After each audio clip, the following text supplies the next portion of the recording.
Zdarec, vítá vás Rohlík u dalšího videa. Teďka budeme točit záhady. Takže,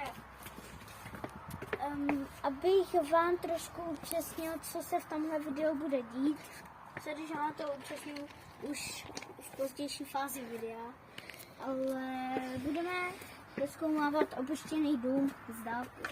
Ne blízka, protože... Jo, ale můžeme tam trochu nakouknout, jo? Jakože přes plot, jo? Ne přes plot, ale jako u plotu, představ si. Jo. To je jako... A kdyby se tam šel dostat, tak se tam dostaneme, tak co jako... Takže my se vám ozvem, jak budeme u pole. Jo. To mám na druhý Tak lidi, jsme tady. tady. Tam je ten dům. Vám ho dám zblízka, abyste ho viděli. Jestli to jde vidět na videu? Pravděpodobně ne. U mě video... Je tam. Vy to vidíte černě.